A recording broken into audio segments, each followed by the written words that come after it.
Video ini hanya untuk mereka yang punya logika. Bagi yang tidak punya logika, skip aja. PSI akhirnya kembali tidak lolos ke parlemen. Total pemilih PSI secara nasional hanya mencapai sekitar 4,26 juta orang. Itu artinya cuma 2,806% suara, tak mencapai minimal suara 4% yang disyaratkan parliamentary threshold. Karena PSI tidak lolos, saya pun otomatis tidak bisa menjadi anggota DPR.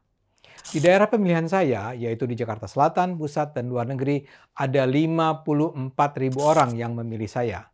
Saya menempati posisi tertinggi di antara semua caleg PSI di sana. Dikombinasikan dengan suara teman-teman PSI saya di daerah itu, seharusnya sih PSI bisa masuk DPR karena suara PSI berada di atas partai-partai besar lain seperti Demokrat dan Nasdem.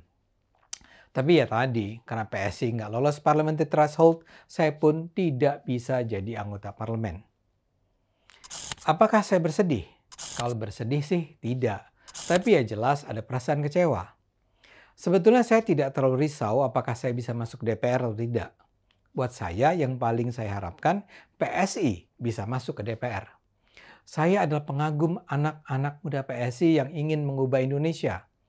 Banyak dari caleg-caleg PSI yang pintar, berani, lurus, pro-rakyat, anti korupsi, dan anti intoleransi. Mereka adalah orang-orang yang di masa kampanye menolak politik uang dan percaya bahwa kemenangan hanya boleh dilakukan secara jujur dan bersih. Saya percaya PSI adalah faktor yang diperlukan bagi pembersihan korupsi di DPR dan dengan sendirinya pembersihan korupsi di Indonesia. Saya tidak menganggap orang-orang berkualitas seperti itu tidak tersedia di partai-partai lain. Tapi di partai-partai lain, mereka hidup bersama para politisi senior yang selama ini sudah menikmati uang haram hasil penggerusan uang rakyat. Akibatnya tidak mudah bagi orang-orang baik ini bertindak di luar tradisi dan budaya politik kotor yang kepalang terbangun di partai-partai itu. PSI memiliki keistimewaan karena mereka tidak kotor atau paling tidak bisa dibilang belum sempat hidup dalam lembah nista korupsi. Karena itulah saya semula berharap sekali PSI tahun ini bisa masuk ke DPR.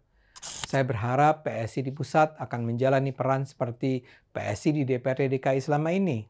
Bisa jadi fraksi yang nyinyir, berani suara beda, berani bicara ketika ada indikasi kejahatan terjadi. Bisa bicara melalui media massa, melalui media sosial tentang bentuk-bentuk korupsi berjamaah di dalam DPR. Bisa mendorong lahirnya undang-undang yang membela kepentingan rakyat, undang-undang yang mengancam korupsi, undang-undang yang menentang ketidakadilan terhadap kaum minoritas dan rakyat kecil. Yang bisa jadi pengawas pemerintah agar tidak bertindak semena-mena. Yang bisa turut merancang anggaran belanja negara dan daerah yang membawa kemaslahatan terbesar buat rakyat. Tapi ternyata takdir bicara lain.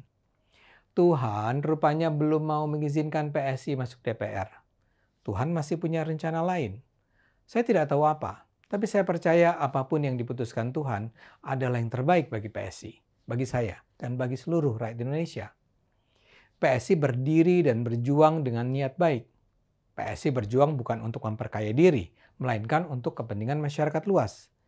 Kalau setelah berjuang dengan tujuan baik, tapi ternyata Tuhan tetap tidak memberi izin bagi PSI untuk berada di dalam parlemen, tentu Tuhan memutuskan itu untuk sebuah tujuan yang lebih baik. Ada sebuah ungkapan bijak yang sangat saya percaya. Bunyinya, "No coincidence happens in this world. Everything happens for a reason." Di dunia ini tidak ada yang namanya kebetulan. Semua terjadi untuk alasan tertentu. Saya percaya ada sebuah alasan yang lebih besar bagi kegagalan PSI. Sebuah alasan penting. Alasan yang membawa kebaikan, kemaslahatan. Apa itu? Tentu saja sekarang saya tidak tahu, karena jawaban itu baru akan terkuak nanti setelah satu jangka waktu. Yang terpenting saat ini saya harus melihat apa yang harus dilakukan ke depan. Saya selalu melihat PSI sebagai alat, sebagai sarana, bukan sebagai tujuan. Saya melihat PSI sebagai alat untuk memerangi korupsi dan intoleransi. Menurut saya itu adalah dua kejahatan yang terus mengancam Indonesia. Kita tidak akan pernah bisa mencapai periode Indonesia emas kalau korupsi dan intoleransi masih terus berlangsung di Indonesia. Karena itu, Bila sekarang saya belum bisa memiliki kendaraan PSI untuk berperang di DPR, saya harus memerangi korupsi dan intoleransi di luar parlemen. Saya percaya PSI bisa menjalankan perang itu di luar parlemen. Mudah-mudahan PSI masih akan tetap bertahan untuk maju ke DPR pada 2029. Jadi ada 5 tahun yang harus diisi oleh rangkaian perang-perang kecil di seluruh Indonesia. Saya membayangkan PSI sebagai LSM yang besar yang di berbagai daerah melawan praktek-praktek pengerusan hak-hak sipil rakyat. Ini bukan proyek yang butuh biaya raksasa. Yang lebih diperlukan adalah komitmen. Dan ini adalah sesuatu yang jelas dimiliki kader-kader PSI.